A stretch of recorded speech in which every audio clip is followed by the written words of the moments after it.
ready. Yeah.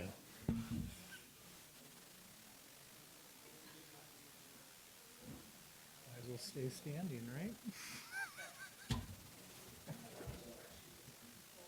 I'll stay up. Call the meeting to order. Please rise and join us. Pledge of allegiance.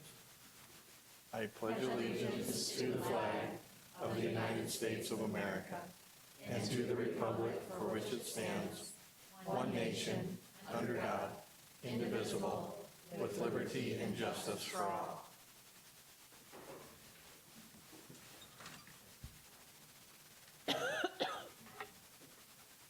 Good evening. May I please have an approval of the minutes of the meeting held January 9th, 2017? Don't move. Second. Any discussion? Having a first and a second, all those in favor, please signify by saying aye. Aye. Opposed, same sign. Motion carries. Bev, anybody wanting to? Okay. May I please have a motion for the approval of the agenda? So moved. Second. Which Any- one was that? Any discussion? Hearing none, all those in favor, please signify by saying aye. Aye. Opposed, same sign. Dan, good news report. Well, good evening. Middle school, right? Everybody loves that transitional time in life when students are making decisions, declaring their independence perhaps, and making choices about what classes they can take. Obviously, we have a strong core curriculum available to our middle school students, and then they also have encore classes, things that allow them to choose a little bit more information that is specific to their levels of interest and their areas of interest.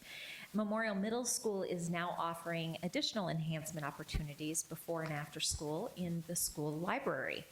And as you know, our libraries are great hubs for learning, but there's a new buzz in the air, and we're going to have Memorial's librarian Laura Allard and teacher Todd Stever come to tell us this evening about maker spaces. It's a word that's out there. It's kind of a buzzword, and so we'll invite them to tell us about what's going on at Memorial with maker spaces. All right. Good evening, everybody. Thank you for having us here today. Last fall, we applied for a grant, a mini grant that was offered to all the school district libraries. That was part of a larger grant that was applied for by Ann Smith from the state, which was the Classroom Innovation Grant. So we were awarded some money from that grant, and with that money, we were able to purchase some tools that we are using in our Makerspace project. And basically, we purchased 3D printers, we purchased a plotter, we purchased some sewing machines, we purchased some Arduino kits, and some HDMI cameras. Am I right? No. DSLR cameras. I'm still learning. So we purchased all this great stuff, these tools for students to use in our makerspace. So to go into a little bit more detail, my colleague Todd Stever is going to tell you a little bit about what happens in the makerspace. So I get the job of elaborating a little bit on this. We started a tech club with Teen Tech Week about 3 years ago, which was just about a week long. And Laura and I reflected on that, thought, man, we could really expand on this a little bit further, because just 1 week with these kids wasn't enough. So we turned that into a whole year of a tech club. She approached me in the fall about this grant, and I said, this is a wonderful opportunity to bring some of this equipment that we've been talking about and teaching about, but actually bringing that in so the kids can have that physical, tangible product when they're done. Our kids go to our science classes, and it's a wonderful curriculum, but when they're exploring doing these experiments, they're not really experiments. There's a predictable outcome, a measurable level of success. And that's not the way the real world always works. And we want our kids to kind of go out and to explore this open-ended opportunity, this make something movement. There's a huge community around this, and just exploring with what they can develop when they have these tools to explore, engage. There's some pictures going around with our 3D printers. They're creating these wonderful little gadgets like cell phone holders that work in multiple different positions. So rather than just going out and buying something, they look at, oh, I really want my thing to look like this. And how can I design that? How can I make that truly mine? They've got an idea in their head, and now they've got this tool to where they can actually produce it and have something tangible at the end of it. It's the ultimate experiment. It might fail. They might go back, tweak it a little bit, recreate it, redesign it. But that's what we want our engineers to do, to explore, to push that edge, and just to really come up with something new. And we're really excited about bringing these into Memorial. I know I've started one over at Whittier Middle School as well, so hopefully we can grow this program and it can expand in all of the middle schools. Anything you want to add? All right. How often do you guys meet? We meet at Memorial Middle School in the mornings on Friday mornings and Monday mornings and after school on Mondays. So we're just growing. I'm the gifted and talented coordinator at Memorial, and I'm there 3 days a week. So whenever we have that opportunity where there's not something going on in the library, we try to pack the kids in before school or after school. And then we're expanding it also into the kids' directed studies periods. Middle school is one of those transition times where the kids are exploring with themselves and who they want to become. They've got all of these activities going on before and after school. We want to get those kids that don't have that time. So we're working on bringing it into the encore time with the directed studies kids and having them have access to the studio as well. We've also invited a couple of staff members at each building where they might have a hobby or some interest of their own, where they come in and we have a teacher give a sewing class or a beading class. What's this week? Crocheting. So just there's all kinds of ways for the staff to get involved with this, as well as other community members. We've got a parent who works out at the National Guard, and he's coming to volunteer his time now with computer programming and coding and sharing his experience, and he's helping out with that too. So just bringing in the community with this as well. Do students just show up, or do they have to register? Well, for our focus sessions where we've got a specific intent for that, we have them sign up because space is rather limited. We have 2 3D printers, 2 DSLR cameras, so we don't have enough to equip everybody with it, so we have them sign up. On all the other occasions, it's an open studio, so the kids come in and we instruct them right away from the beginning that you make with a purpose. So if you've got an idea in your head, you come down and we can teach you how to use the equipment, but we're not going to show you what to do. So if they've got a passion inside or they've got an idea that they want to explore and implement, come on down and we'll show you what the next step is, how to produce something. But we're not going to sit and tell them what to do. Yeah. Very cool. Yeah, there's a similar program at Patrick Henry, and my son has participated in that on several occasions and really enjoys it. So he always tries to get his name on the list as soon as he can. 'Cause Yeah, it's a popular. It's becoming very popular. I think we've served about 46 individual, unique students. Some come and go depending on what's going on. But it's, we've only been doing it since Q2, so about 3 months now. And it's been steadily growing, and we're looking on bringing more staff members in for it and getting some more equipment. So we'll keep an eye out for a grant or something down the road. I know at the elementary level, they've got maker spaces too, where they explore with some rudimentary coding and little robots, and this is just that next step. So they've got that basic knowledge of coding and how input equals output, but they don't really produce anything. So here's that next logical progression. How do you take those skills and actually produce something with it? Great. Thank you very much. Thank you. Thanks, Deanne. Do we have any conflicts of interest? No conflicts? May I please have a motion for the approval of the consent agenda? Second. Any discussion? Hearing none, all those in favor signify by saying aye. Aye. Opposed, same sign. Down to claims to Sanford, the supplemental consent agenda. May I please have a motion? So moved. Second. All those in favor signify by saying aye. Aye. Opposed, same sign. That passes with an abstention from Board Member Ryder. Now I need approval on the supplement consent agenda claims to Avera. So moved. Second. Any discussion? Hearing none, all those in favor, please signify by saying aye. Aye. Opposed, same sign. That motion passes with abstention from Board Member Parker. Now on to you, sir. Okay, well, the first topic we have tonight under the reports of the superintendent is to give you an update on the strategic plan. What I want to tell you tonight is we've taken the information from the last work session.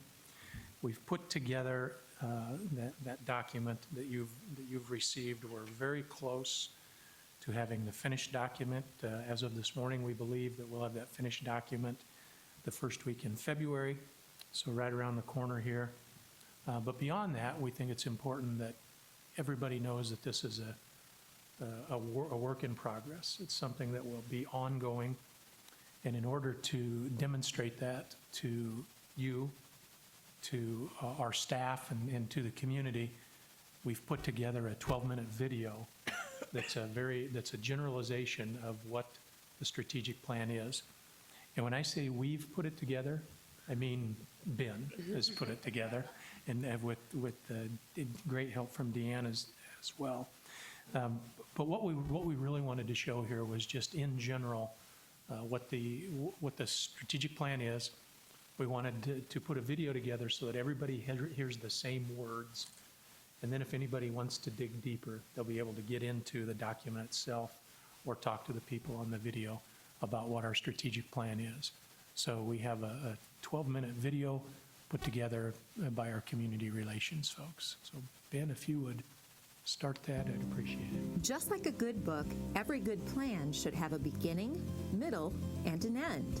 While it is true that our work to improve student achievement never really ends, progress can and should be measured with new chapters or initiatives.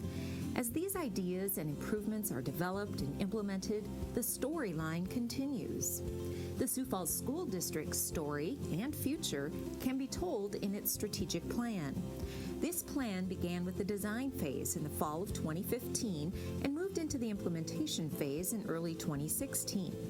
The district's strategic plan includes 4 priority areas: student outcomes, school climate and culture, staff, and community engagement. The plan serves as a comprehensive framework for improving these and other areas so the district can deliver on its mission of educating and preparing each student to succeed in a changing world. I feel very good about where we're at. I think we have some very clearly stated goals. The Sioux Falls School District has long been a mission-driven and goal-driven organization. This plan is an ongoing investment in students and staff.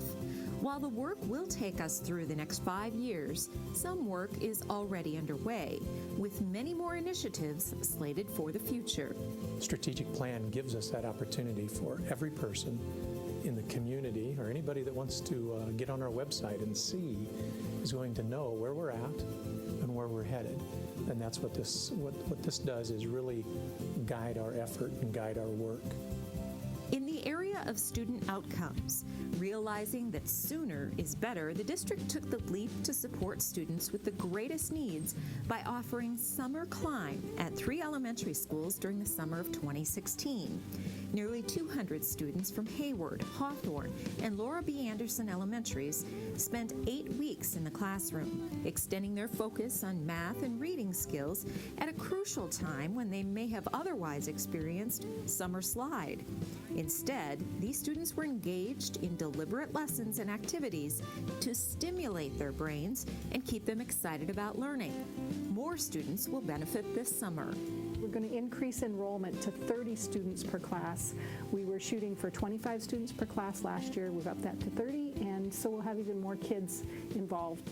The MAP test, or Measure of Academic Progress, was the pre- and post-test used to track those students' progress. That tool continues to be in the pilot phase. It's unique in that it is a computer adaptive test, so when a student sits down to take the test, it starts out assuming, okay, if you're a second grader, this is what you should know. Kid gets a couple of questions wrong, it realizes, oh, that's not really where you're at, and it starts to shift down. That helps us really understand where kids are with their learning. The immediate feedback informs instruction. That means teachers can identify skill deficit areas and deliver what each student needs sooner. All fifth grade students are being assessed this year with the MAP in the areas of math, reading, and science. Any further use at the elementary schools will be considered as part of the FY18 budget. Graduation rates are getting a closer look too, and not just by the high schools. All grade levels realize their role in a student's successful completion. When we talk about graduation and graduation rates, we're also talking about something that's really important to our community, and that's workforce development. Principals, counselors, and teachers at the high schools are identifying students at risk of not graduating and meeting with those students one-on-one. This concerted effort looks different at each high school, but the goal is the same: to increase the number of students who can proudly walk across the stage and say they earned their diploma. I really believe that that individual approach, those weekly meetings in each of our high schools, will manifest itself in improved graduation rates without lowering the expectations that we have for credit completion. In the area of school climate and culture, we can't teach if students aren't there to learn. Attendance is one of the focus areas in this section of the strategic plan. A public service campaign was launched, and consistent messaging appears throughout schools and in written and video communications to increase awareness of the importance of school attendance. A study committee is meeting to better understand the root causes of attendance challenges. What can we do to intervene for a student who is having attendance problems? So that committee is looking at researched, evidence-based practices to increase individual students' attendance, and we're putting it into a pyramid of tiers so that schools, parents, and students can work together to put together a plan that will support an individual student in whatever the root cause of their individual attendance issue is. A tiered plan specific to elementary, middle, and high school levels was developed, recognizing that the reasons for absence at these levels differs greatly. We have to be able to get to know each student, and we have to figure out what their individual situation and circumstances is that's creating a barrier for them. Discussions are underway with community partners to address chronically truant students, including but not limited to medical providers, mental health professionals, law enforcement, state's attorney's office, and the court system. We all want to work together to improve student attendance. At our elementary schools, supports were needed for students struggling with behavior challenges. Just as students have deficits in learning to read or in learning to write, so there are students who have deficits in understanding how to socially relate and regulate themselves. The Tier 2 pilot began in August of 2014 at Annie Sullivan and Terry Redland elementary schools. The objective is direct instruction in a safe school environment for students who need support developing social and emotional skills, such as how to de-escalate behaviors. In the fall of 2016, Tier 2 rooms were added at 4 elementary schools: Hawthorne, Hayward, Cleveland, and Garfield, due to increased amounts and severity of behaviors. In addition, behavior facilitators were added at 6 elementary Tier 2 programs to assist and support consistent interventions for students. Those schools have done the Boys Town Well-Managed Classroom training as a whole staff. They've all done crisis prevention intervention training in those Tier 2 rooms. In the area of creating a more culturally diverse workforce, the district is working with the University of South Dakota to provide staff development that builds the capacity for greater acceptance and understanding of students and staff from backgrounds that differ from our own. It does stimulate your thoughts to think about who you are and your background, and how does that background relate to all of the diversity we have in our district. Further, USD has committed to helping the Sioux Falls School District design a pipeline program to introduce teaching as a profession to diverse students so we can systemically encourage students to consider the rewards of a career in education. So we've gone out to some of the schools and met with individual groups of students at each one of the schools and talked to them about education and outstanding kids that are, a lot of them in accelerated classes, AP classes, things like that, are doing great things, but they definitely have an interest in teaching. So we're going to continue to foster that. This initiative aims at having our teaching staff be more reflective of the students we serve, and it is an investment in our increasingly diverse K-12 enrollment and the greater community. We're working with some individuals from the University of South Dakota who have piloted some of these classes and programs in other states, and so they're going to work with us to potentially do that. But right now, on the beginning phases, it's just to get out and talk to those students and then have continual meetings and then track them through college so that we can encourage them to come back to the Sioux Falls School District and be teachers here in areas that we have need. Continuing in the priority area of district staff, comments and conversations during focus groups held in the spring of 2016 had the district evaluating the requirements of the K-5 elementary teachers' instructional day. Staff indicated concern for a lack of lesson planning time and more initiatives that add to the daily to-do list. What are some of the concerns? What are the things that we can do better? Additional feedback was solicited during a series of focus groups in December, with recommendations still to come. You hear a lot of new things that you just wouldn't have thought of otherwise unless you had asked. In that same vein, more focus groups are scheduled for 2017, and this leads us to our fourth priority area of community engagement. Goals in this area focus on developing a shared responsibility for student success, shared between staff, parents, and the community. In this area, it's all about connecting with the stakeholders we serve and operating transparently. We are the Sioux Falls Public Schools. We exist because Sioux Falls exists. And so really our goal in community engagement is to make sure that we are serving the community that we are hired and paid to serve. Real concern is still a few years away, but Superintendent Maher has begun to plant the seeds in our community about growing enrollments. This fall, he told staff at the general session and supporters at the Education Foundation breakfast that existing space in our schools will not be sufficient. While this fact does not necessarily mean a new school is on the horizon, it does require the district to analyze current classroom usage and determine if educational delivery will result in more or less space in the future. After we listen and after we meet, we always have to determine what's actionable. What action can we take based on that voice that we've just listened to? Students, staff, and parents were surveyed on their preferences for the school calendar, and the surveying will not stop on that topic. There is still much work to do, so in order for the strategic plan to be successful, all stakeholders will have an opportunity to provide feedback and input. And that's really what we're after here, is being responsive to the community that we serve, not losing sight of the fact that we do serve, and then using that information to take action so that our kids benefit and our community benefits. This is the future of the Sioux Falls Public Schools. We need all of Sioux Falls to help us write these chapters and carry out these initiatives so our story gets better and better every year.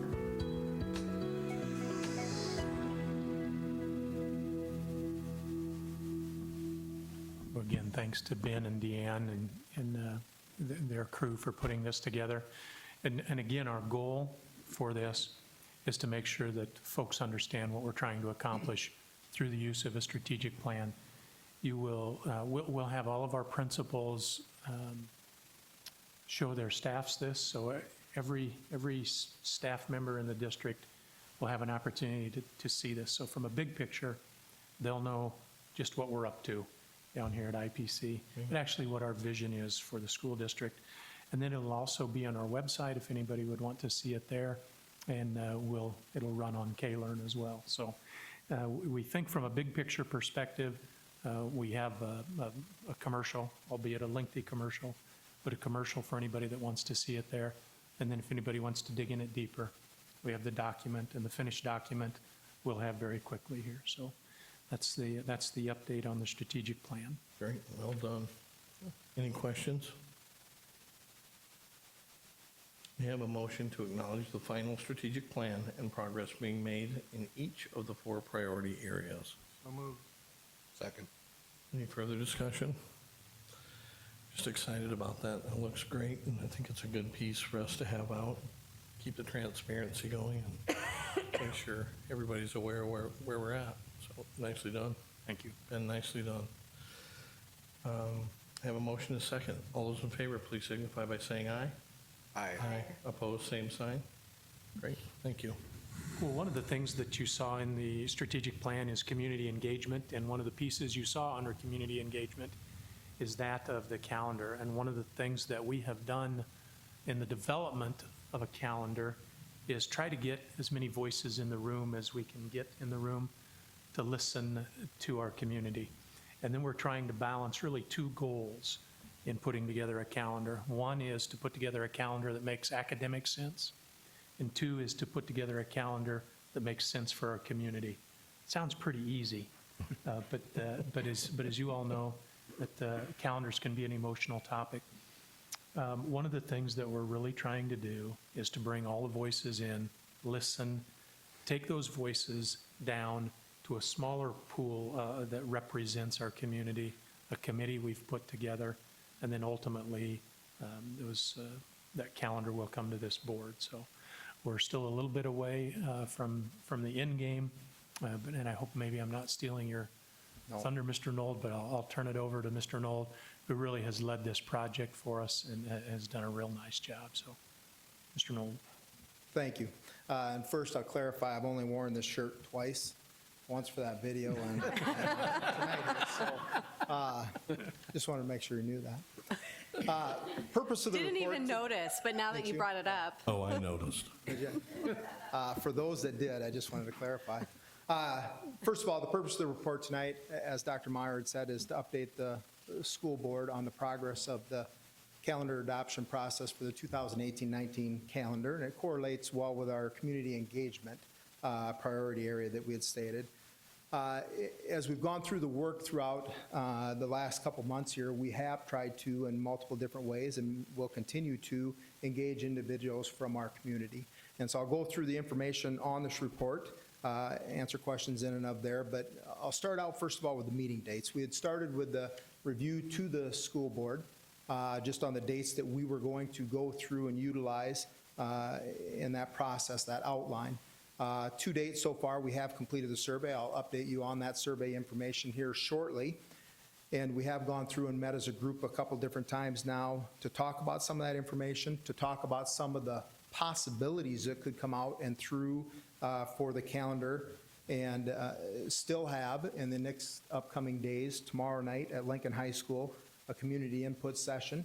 Because one thing we'd heard from the survey was there still needs to be an opportunity for input from our community. So tomorrow night is one of those opportunities at Lincoln High School at 5:30 p.m.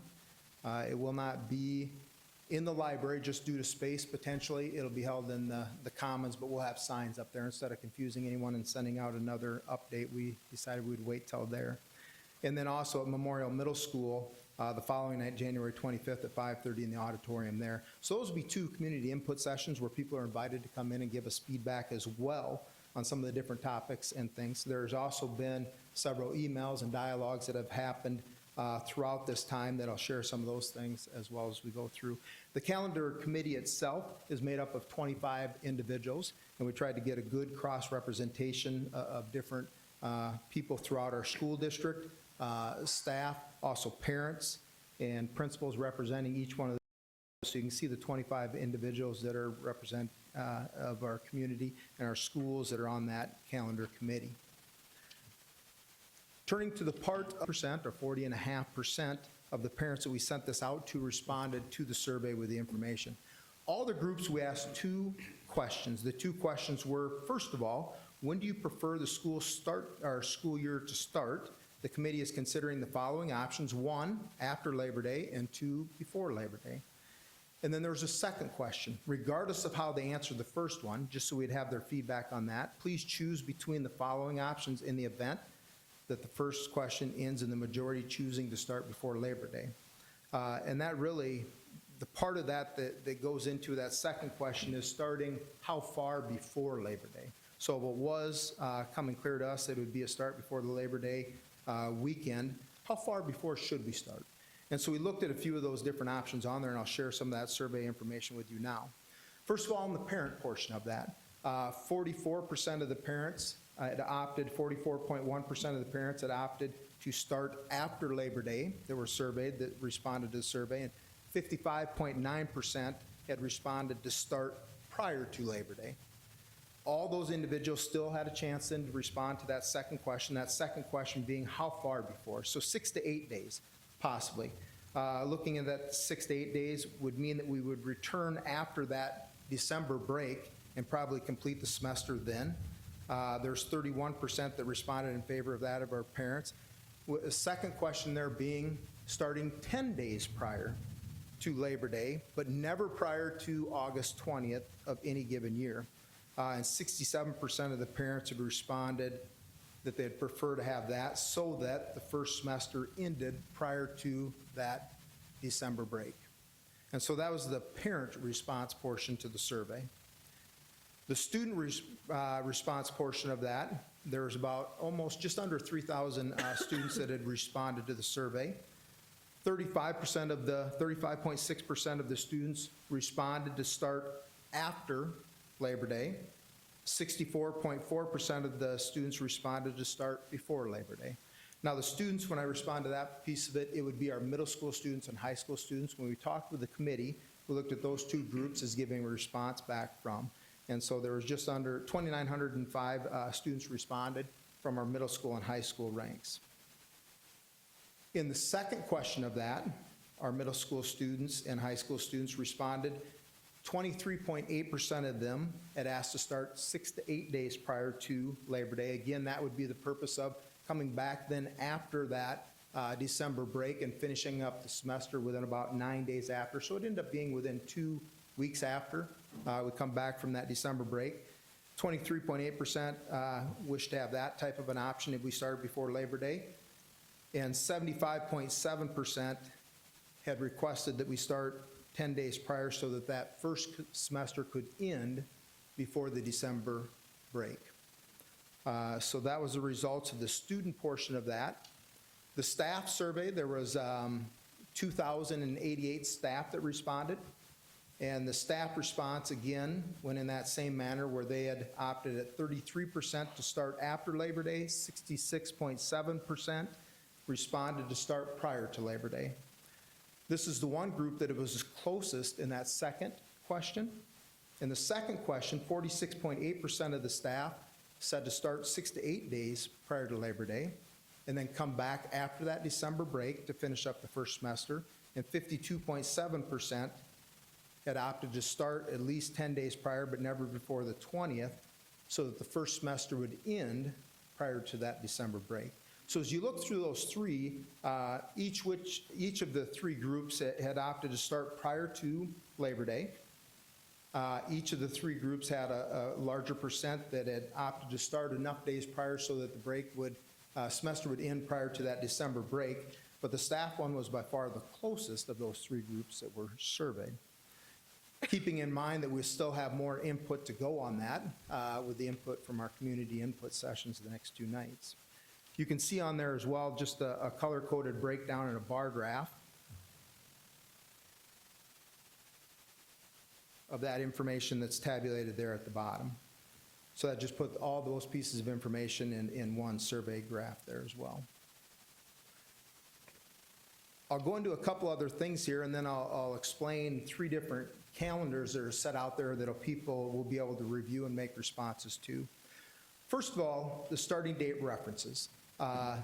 In a look at this, each one of the discussions that we have had is some type of a compromise between those two based on some of that survey information we've had back. We may still not have the final calendar we would be looking at.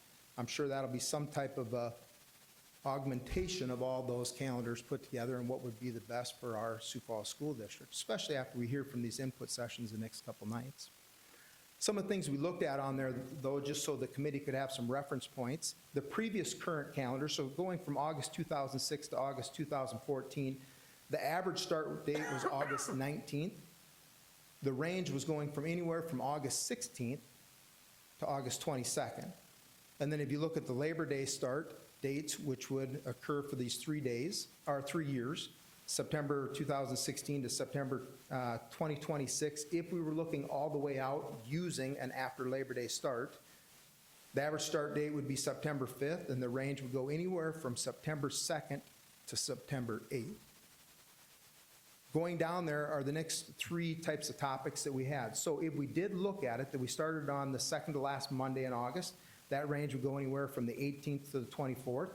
That was not one of the survey questions we had. The next one down would be one of those survey questions, starting 10 school days prior to Labor Day, but never before the 20th of August, looking at from August 2018 all the way to August 2027. The average there would be August 22nd as a start date, and the range would go anywhere from that August 20th to August 24th. And then the final one there, if we're starting 2 Wednesday prior, so that there was a short week in that first week, the average would be August 23rd, and that range would go anywhere from the 20th to August 26th. So we're looking at a lot of different things in there of what would work best for our district. As we look at those things, you can't get every single request into one of those. And I'll kind of show you on a couple parts of the calendar when we look at that coming up here shortly. Some of the considerations we talked about, semester tests. That obviously will impact the high school. And that's where we'd see a predominance of that. When you looked at the staff one and how close that was, the predominance of that will come from the high school level, wanting to end that semester, the semester test before that break in December. Where you go through the middle schools and down to the elementaries, they have probably less of a desire that way. Both groups of which was fairly dominant on starting prior to Labor Day, but where we end that first semester and how far before Labor Day was definitely a difference of opinion in there. AP exams and courses, so we take that into consideration. That's one of the things we're definitely heard over the time is how does that AP exam become impacted? By how many days or weeks are remaining on the calendar after the AP exams are completed. That impacts them because they will have, if it's a semester course or even a year-long course, they'll have fewer days for the study for that AP exam prior to taking that AP exam. Compromise start date, we obviously are looking at that, and every one of the ranges that we looked at above is some type of a compromise from the original date. Obviously, some of those dates will overlap a little bit when you look at the range, but each one of those on the average was a compromise from the original. So really trying to look at that. How can we look at something that will be a compromise between those two things? Shorter week at the start of the school year. That was definitely a request coming from our elementaries.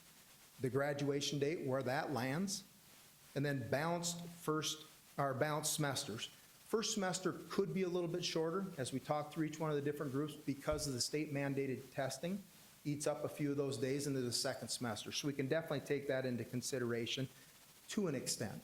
It can't be so imbalanced that it doesn't make sense on the calendar. The guidelines, I will not go through all those. Our state bases it on the state requirements for minutes. We do have more than enough minutes for each one of our levels that we continue to keep track of and implement through there. On this one page there, on the next page, page 5, I did at the bottom there show an actual day count for the 16-17 calendar because people do become confused in that in times because there's rules or laws in there. The state does allow us to use in-service time, does allow us to use parent-teacher conference time, things like that to be able to come up with that 176-day calendar that we have. And so that's just listed out there for people's reference. I will at this time go into the 3 different calendars that'll be shown during the input sessions tomorrow. In each of those, keep in mind, it is not that we are going to decide on, is it going to be draft number 1, draft number 2, or draft number 3. These are just examples. Matter of fact, since we've been starting this discussion, there's been quite a bit that has come through on why not starting on alternate days or different days. So middle school and elementary, can it start at a different start time than the high school? Each of those 2 groups have different needs. So I think as we've gone through this, there's been a lot of conversation on what are some things that we can do that makes the most sense for everyone. Will that happen? I don't know. The same way I don't know if any one of these calendars will be one of the final solutions. Starting on that first calendar,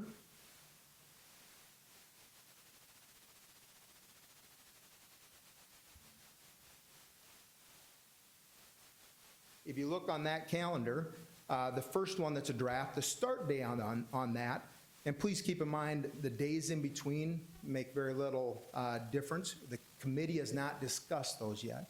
Once we finally get the start date and the end date, then we're going to go back through and start to figure out those days in between. So for any of these calendars, the days in between do not matter at this point in time. The start date for that first one is if we did start on that 20th, because that was one of the things we looked at, to get enough days into that, or before Labor Day, to be able to end the first semester prior to that December break. So if you see there, it would start on August 20th, goes all the way through, and the first semester would end December 20th. Now, one other thing we've discussed a little bit is with that 21st date in December, that could buy a day back into that first semester if that teacher work day was on a different day. And we've been in discussions about that, of where that could maybe be placed so that that could be an actual school day. So in a model like this, starting on August 20th, going all the way through to December 20th or 21st being the first semester, it does leave a fairly balanced count of days for the first semester and the second semester. The first semester in this would have somewhere between 85, 86 days. The second semester would have somewhere around that 88, 89 days.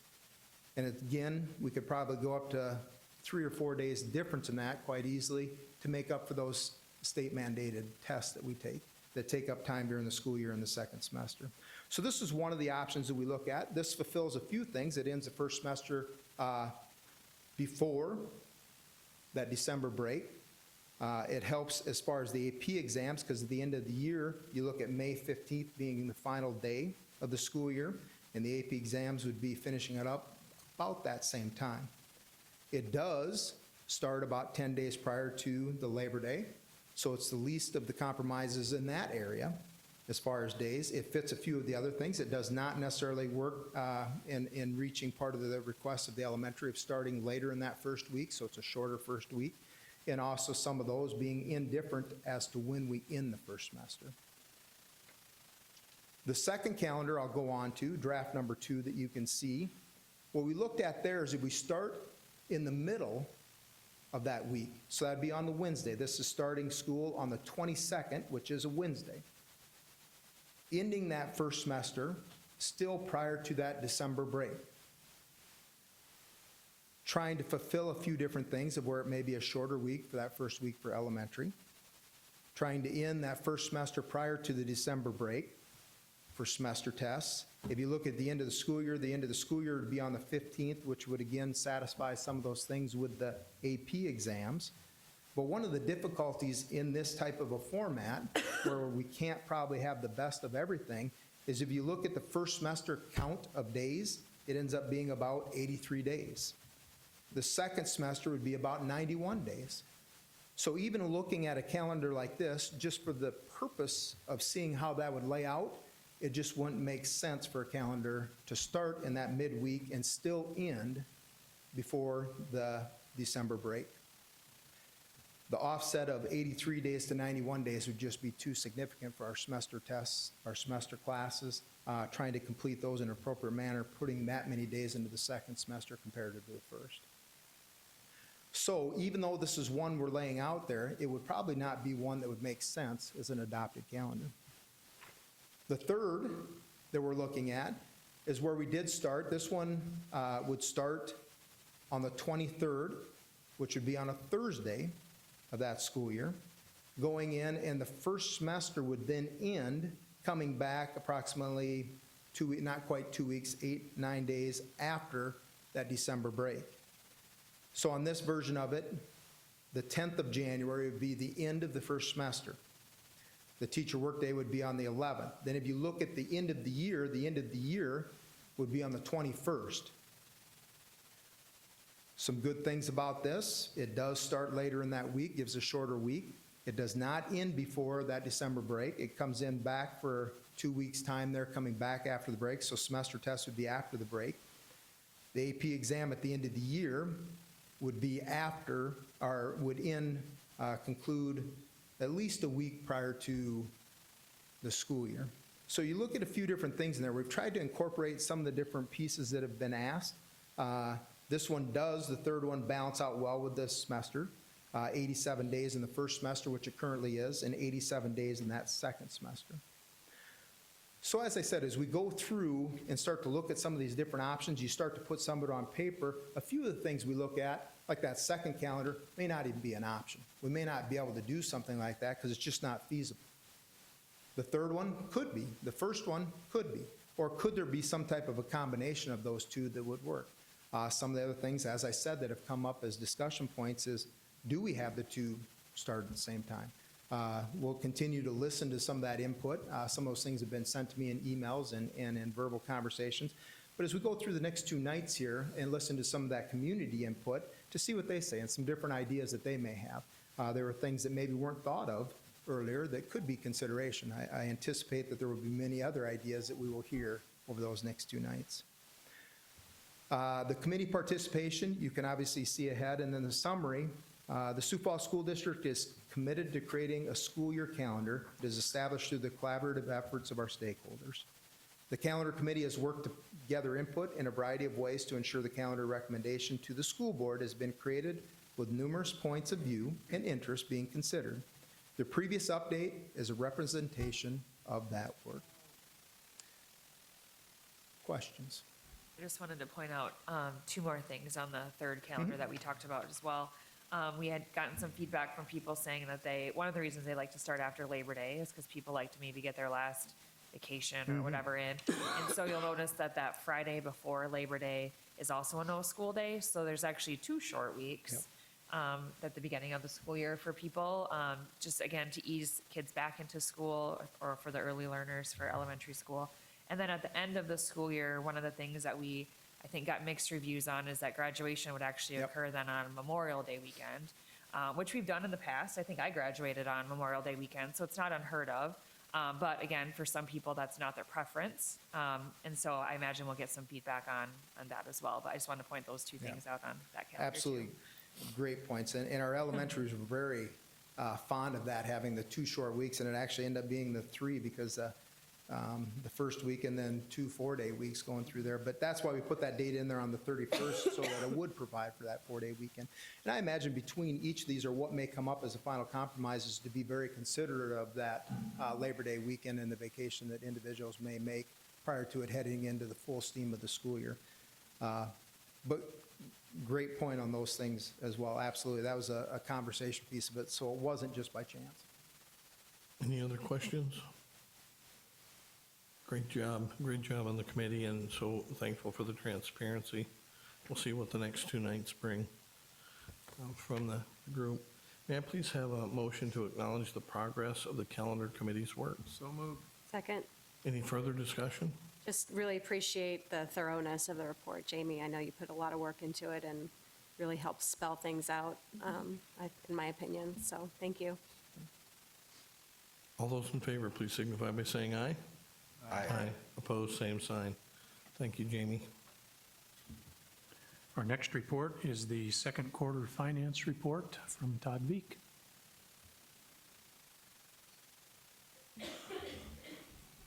Thank you, Dr. Maher. This report takes us up through the end of December, obviously halfway through the fiscal year. But as far as our spending patterns, about 40% of the way through the year. So we don't have a ton of info to go on yet.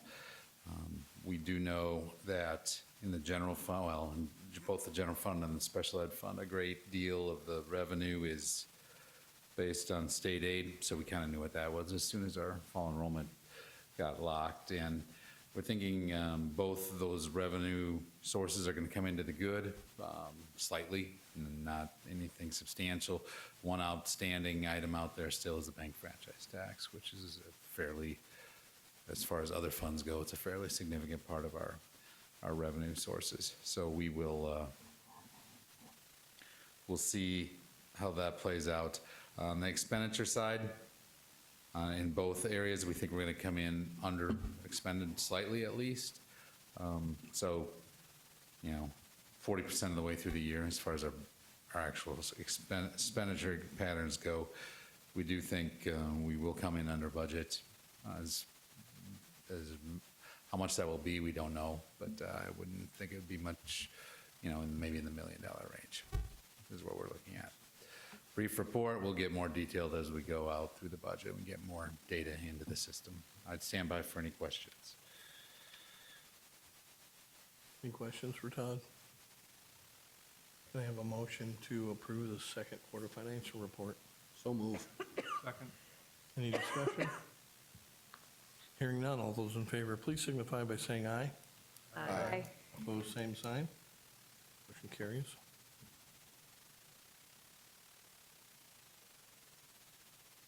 Final report is a legislative update. I'll just do it from here. The session has started rather slowly, so I'm guessing we'll have a much lengthier report as we go through the bills for the first time as they come in and get the board's approval on the positions we've proposed. This one is probably one of the thinnest ones we've done the first time out, so I'll go through it hopefully rather quickly. First three bills, House Bill 1016 through House Bill 1018, come in from the South Dakota retirement system. They are all part of a package of bills to tighten future benefits in an effort to ensure that the system is fully funded going forward. It's been, I've been here 15 years, and it's basically been a 15-year process where benefits have been tightened, and even 1 year our contribution was increased 20%. So this isn't anything new. We are suggesting no position on all three of those bills. If you go to page 2, just as we've done this in the past, just if it's okay with you, President Tolke, just stop me if you want to do further clarification on any of these bills. Thank you. House Bill 1021 revises the current payment process for students placed by their parents in a psychiatric residential treatment or intensive residential treatment facility. We recommend supporting the bill. It takes the district out of the middle where we collect state aid and we pay tuition, and then half of the money is paid directly to the facility from a different department. So this would take school districts out of receiving the state aid. They just wouldn't get the state aid for the student. So we think that's a good idea. We recommend supporting the bill. Page 3, House Bill 1022.